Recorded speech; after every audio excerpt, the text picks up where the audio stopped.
Hello, I'm doing a test run of a speech lecture tomorrow for my Certificate 3 in permaculture, and the speech is about edible weeds, which is something I get a bit excited about. I find them a really fascinating subject for many reasons. Firstly, can I maybe get an idea of what people think when they hear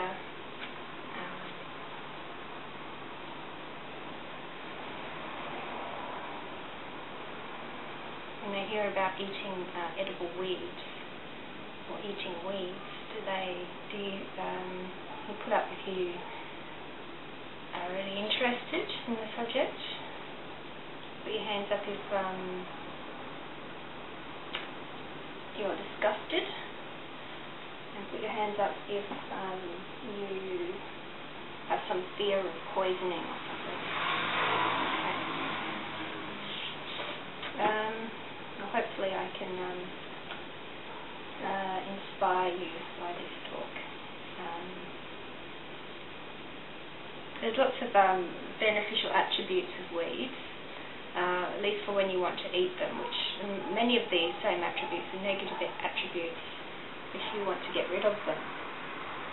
For example, they're quick growing, they're very hardy, they produce many thousands of seeds and they spread really easily. They have lots of different techniques for spreading the seeds, like they fly on the wind and that kind of thing, or get attached to your clothing. So they're very clever in that way. They're very successful plants overall. Some of them are deep-rooted, so they're dynamic accumulators, and they'll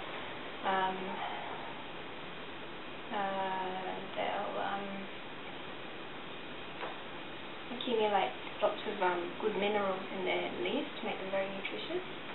Obviously that's not such a good thing if you want to get rid of them, because the root ends might break off and they'll just grow back. Weeds are widely available, obviously. They're free of charge. They're usually not too fibrous because they put their energy into growing lots and lots of growth rather than into dense fibrous growth.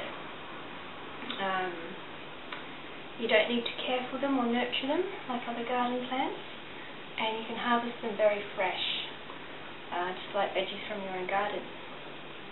And from the personal side of things, it's fun to gather weeds. At least I think it's fun to gather them and learn about them and try new recipes with them. It can increase your sense of independence and well-being, because you'll be able to look after yourself in more situations. In any world situation, you know, if the oil runs out or whatever, and all of a sudden there's a sudden disaster or whatever, and the only thing to eat is weeds, or you know, you'll be right. Or war. I mean, in the past in Europe, in the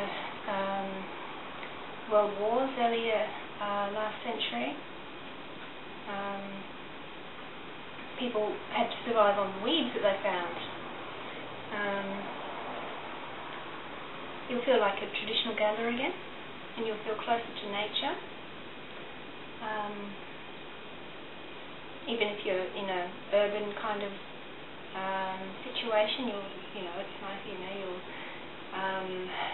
You'll feel closer to the earth, and you'll learn to see things very differently. At least I did. It was like a complete different paradigm in the way I looked at my environment. It's no longer a weedy garden. Is no longer just an unkept, unloved piece of ground. It's food, and so now I see food all around us.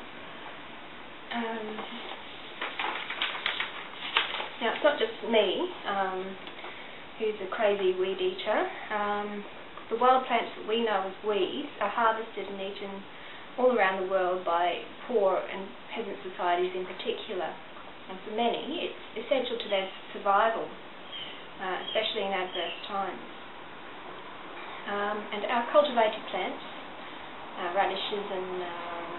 everything have weed origins. The first farmers would have taken the plants which grew quickest and were most hardy, and they would be the plants that they would have farmed and selected. And many of our weeds are the same, exactly the same as the ancestors of our cultivated plants. For example, we have wild celery, wild carrots, wild radish, and other wild brassicas, etc. And can be highly nutritious. They're often high in protein, minerals and vitamins, and studies have shown that they can be higher in nutrients than comparable cultivated plants. I think maybe some of the nutrient value has been bred out of cultivated plants to make them more palatable. Some weeds do have a taste that you have to kind of get used to. I mean, a lot are actually really tasty just as they are. But some, we're not used to eating bitter foods, and some weeds are a little bit bitter.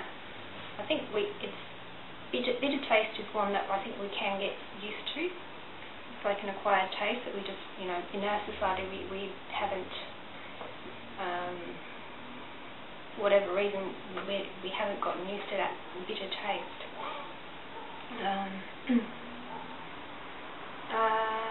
And they've been used, many weeds have medicinal value and have been used by various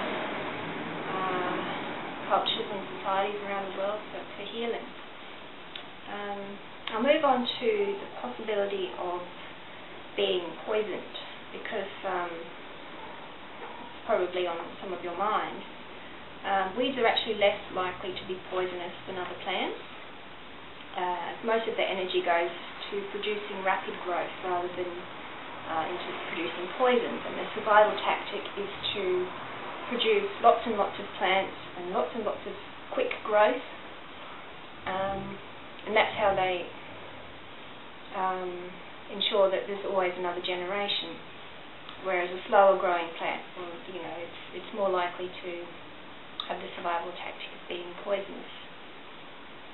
However, it is important to correctly identify any plants you're going to eat, because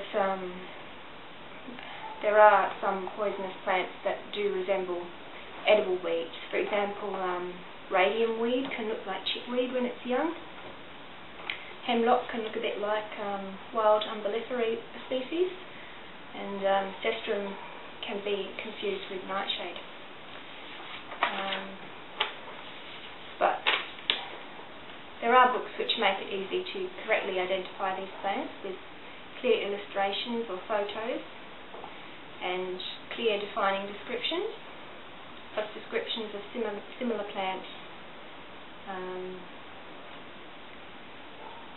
and their edible status. For example, Isabelle Shippard's How Can I Be Prepared with Self-Sufficiency in Survival Food? I'll actually go and grab those.